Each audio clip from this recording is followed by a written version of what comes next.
Hi, my name's Maria and this is my channel MH Books, and today I'm going to be filming my TBR for Thrillerathon. Thrillerathon has been run by Harriet Rosie. I'm looking over my computer so I don't get the correct information, from the 20th to the 26th of August. It's her second time running it. She ran one, I think it was about February this year. It was definitely in the winter. I'll link up the list to her original announcement for this round 2 summer Thrillerathon, and it's about reading thriller books, as the name suggests. It's designed around reading books you already own or have in your TBR, so that you don't have to go and buy many or any. And I definitely didn't have to buy any.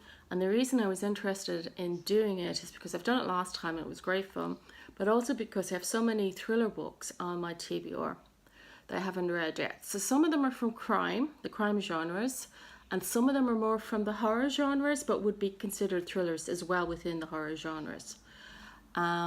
I do read a lot of horror books. I read a lot of literary fiction because I know this channel is new and most people who come across this wouldn't know me very well.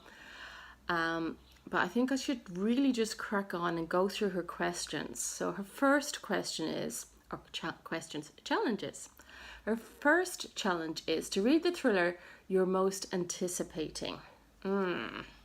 This was a difficult one because basically she announced her TBR, I think, this time last week. So this is Wednesday. So it was Wednesday last week. And I kept changing my mind for this one based on booktubers. They keep putting out these videos and there's all these books I want to read. A lot of them already on my shelves. And basically this one, eventually, it was Simon Savage who decided the debate. He had a video out last week, and I'll link his channel below, but most people should know him. It's quite large in the British booktube community. And he had his big books, and big books he had on his shelves. You know, because he's going to do a big book weekend in the last weekend in August, which is bank holiday in the UK. It's not here in Ireland. We already had ours, but they're having a big, and he reads big books over that. So he went through all these different genres, and the one that he had, the longest one he had for his crime genre was this one here. It's Out by Natsu Kurino. I hope I'm pronouncing it somewhere close to her name.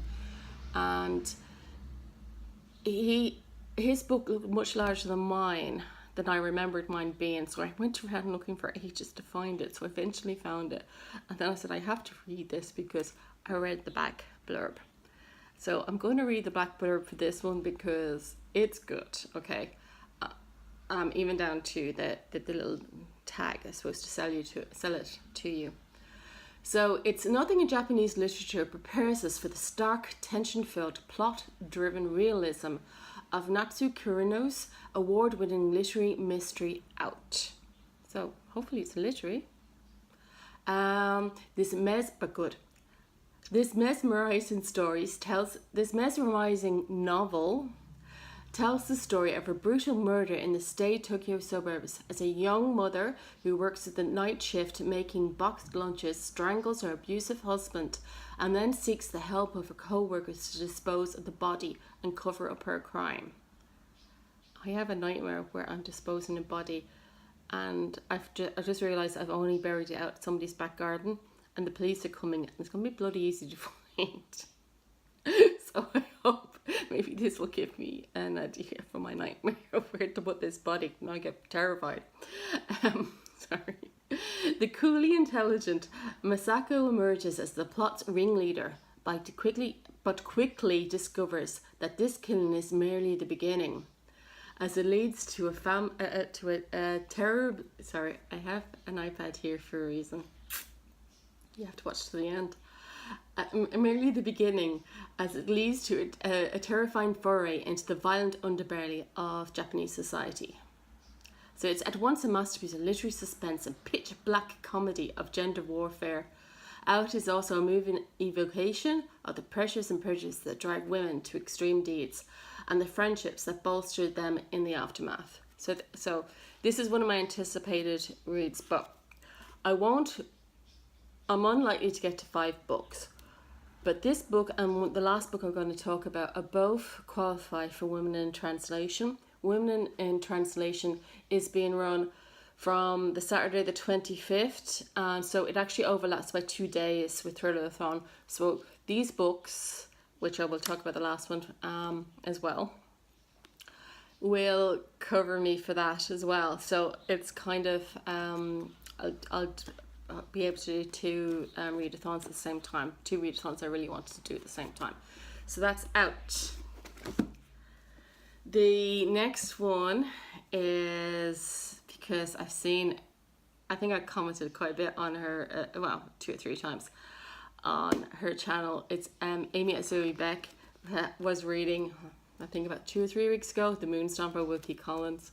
It is one book I've had on my TBR for a long time.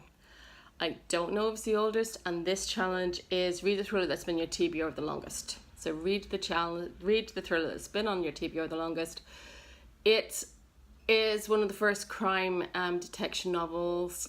I read The Woman in White, loved The Woman in White. I actually loved it to death. The book is in tatters. And so I'm sure it will count as a thriller as well. And it's actually if it's one of the first detective novels, it's probably one of the first in that genre. I read some non-fiction about this as well. So, The Moonstone by Wilkie Collins.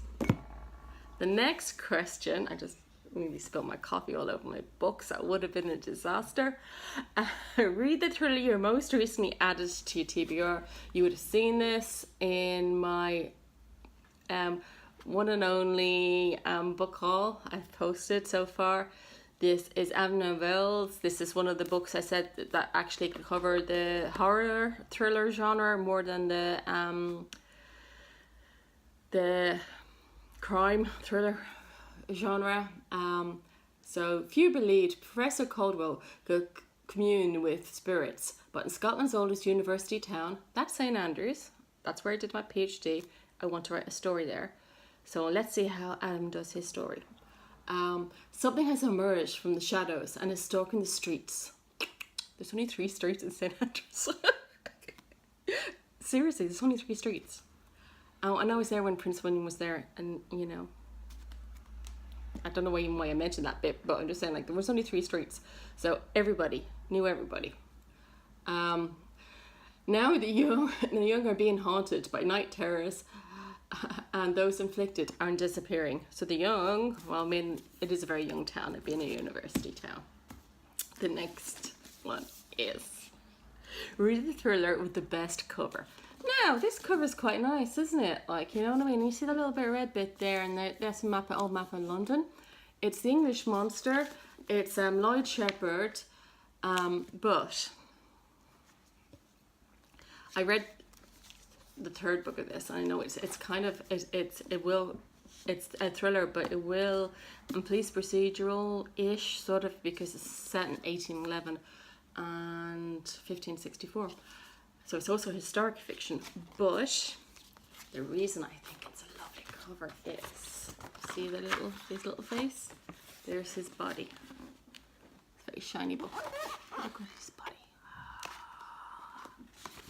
It's really cover. It also has a map of London on the inside. It's a beautifully made book. It only cost me less than £5. I bought it new from Kenny's.ie. No connection to Kenny's.ie, but it was amazing. I don't know, must have been the end of a stock or something. I will just read the 1811, that I'm not doing the 1564. So the twists and streets of Riverside Wapping hold many an untold sin. Bounded by the ancient Ratcliffe Highway and the modern wonder of the London Dock, shameful secrets are largely hidden by the noise and glory of trade. But now 2 families have fallen victim to foul murder, and John Harriot, magistrate of the Thames River Police Office, must deliver revenge up to a terrified populace. His only hope is his senior officer, Charles Horton. Harriot only recently came up with a word to describe what Horton does, it is detection. So it's set more or less when the Moonstone is set. So it's, you know, it's set at when detection was new. Last one, I have a cheat for this one. If my iPad is now locked, I'll just unlock it, sorry. Okay, this also counts for women in translation. I'll read near the end. It's you to read a thriller by book. You to read a thriller, obviously, because it's a Thrillerathon. And it's to revisit a book or the author. So I'm revisiting the author. So I'm reading an author I've read before. So I read this one before. It's more of a horror one. This one I think is more of a crime thriller, but I'm not sure because that's what Irsa, and I have to. This is my cheat. You have to see my cheat. Oh please, don't lose my cheat. Okay, I can't say Irsa's last name. There's Irsa's lovely last name. Okay, so I get her to say it for me. Hi, I'm Irsa Sigurðardóttir.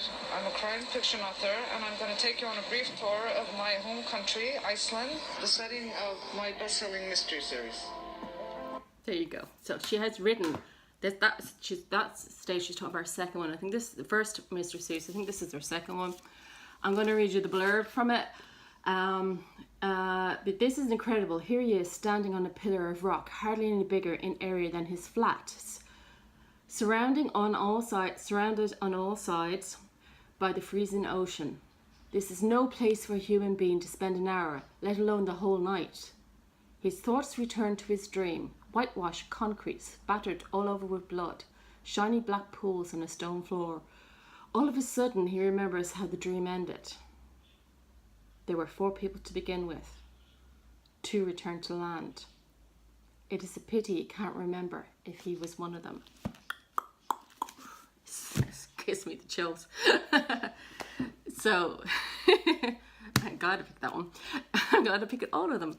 So try not to spill my coffee on my books. Obligatory shot. So there is my TBR for Thrillerathon. You said Horrorathon there. Thrillerathon. And if I will probably get on only actually read 2 or 3 of these in the course of a week. That's my reading speed. And they're not the shortest books either. But if there's a book that anybody particularly like me to read, or thinks I should put aside for now, feel free to comment. As everybody says, please subscribe. Subscribe if you want to, and really hope that you're enjoying what you're reading and that you're having a good time wherever you are. Bye now.